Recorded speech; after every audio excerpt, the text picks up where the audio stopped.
Welcome back to Yang Daily. We've got an exciting event right on the horizon, Yang Gang. Let's get to it. First off, yesterday I mentioned the Matt and Tully discussion.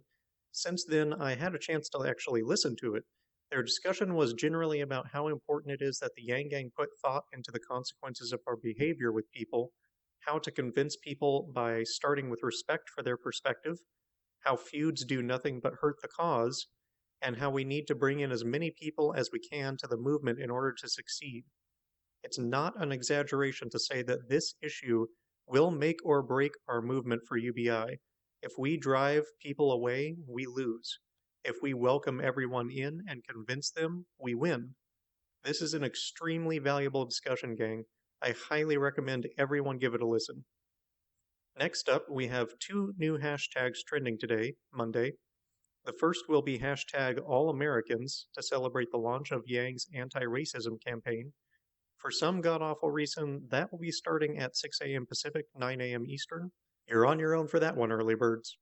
The next is hashtag Yang Speaks, celebrating the launch of Yang's new podcast that we've all been dying to listen to. That trend begins at 9 a.m. Pacific, noon Eastern.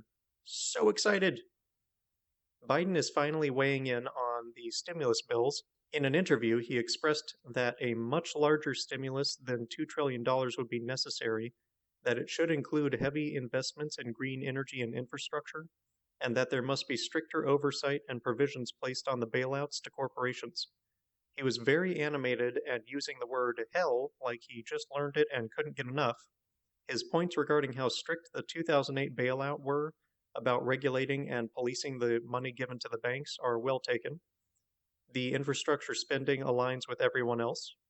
The Green New Deal stuff seems a genuine passion for Biden, as well as an olive branch to progressives, though Republicans are staunchly opposed because they want to keep polluting just to pander to current energy sector workers, protecting them from having to reskill to jobs in clean energy.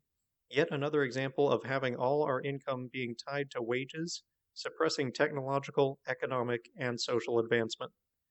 Notably absent from Biden's recommendations, direct payments to the people, or anything that hasn't been common fare for decades, really. I like the fire and the accountability, but I'm not seeing any personal growth or learning here.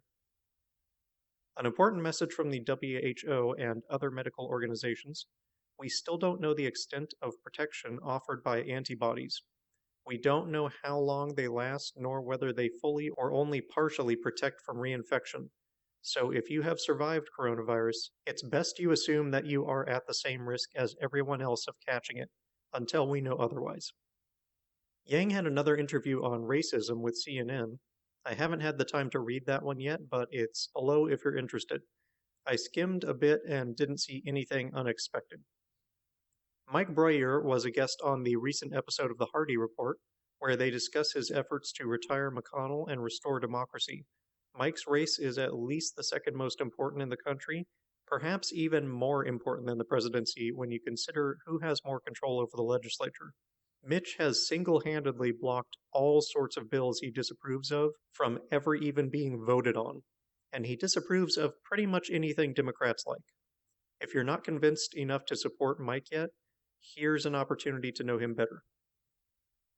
Mashable is producing a series of articles on UBI, the first of which has been released, and which is an overview of UBI in general, what the qualifications are, some proponents of it, some common ideas for funding it, some of the benefits, and a list of trials and implementations with details, including a clip of Nixon explaining his family assistance plan, which was a type of negative income tax.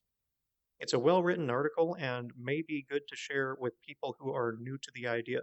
I recommend having a look and bookmarking it.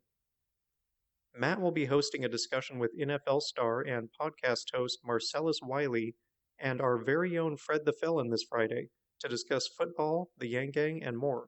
If that's your jam, mark your calendar. Better yet, Matt will be talking with Andrew today, Monday at 1 p.m. Eastern. Links to both below. Finally, let's all congratulate Heidi Briones for making it into the Oregon Voters Pamphlet. It's a bigger accomplishment than you might think. I used to assume that every candidate is given a place in the pamphlet as a matter of law, but I recall hearing from David Kim that it can cost tens of thousands of dollars to secure what should clearly be a right. I wonder why that democratic reform isn't in everyone's platform. Moreover, Heidi did a fantastic job writing her bio. She's had an impressive work history as a linguist, production associate, legislative aide, and English teacher in Taiwan and South Korea. Kind of funny that she worked in the home country of Yang's parents. Coincidence or conspiracy? Anyway, she made a very compelling argument for herself, citing her big policies, hitting on the evolving economy and automation, her background and experiences, and her determination to step up as a normal citizen and fight for all of us. I'd definitely vote for her. Check it out below. And that'll do it for today's Yang Daily. Give Matt and Tully's discussion a listen so we can all be on the same page and be as effective as possible in our efforts. Help trend the new hashtag AllAmerican and Yang Speaks. Follow the Yang Speaks podcast and grab the first episode. Check out Mike on the Hardy Report and Yang on Matt's show. Read and bookmark the Mashable UBI overview. Have a peek at Heidi's bio. Visit bailoutthepeople.com to take action. Call the Congressional Switchboard to send the most effective message you can to your representatives. Ship a letter to both Congress and the Ways and Means Committee. Help recruit burners and others to the cause and get everyone to sign the petition to join the UBI movement. Flood all of Congress and the White House with calls, tweets, and letters, but particularly 5 calls a day, using ResistBot or Income Movement for easy contact. Consult Humanity Forward, the Income Movement Aid Database, United Way, or the H3 podcast thread if you need help. Consider what we can do to push the movement forward in this critical moment and discuss with others at the local hubs and the support links. And don't forget to Yang Daily.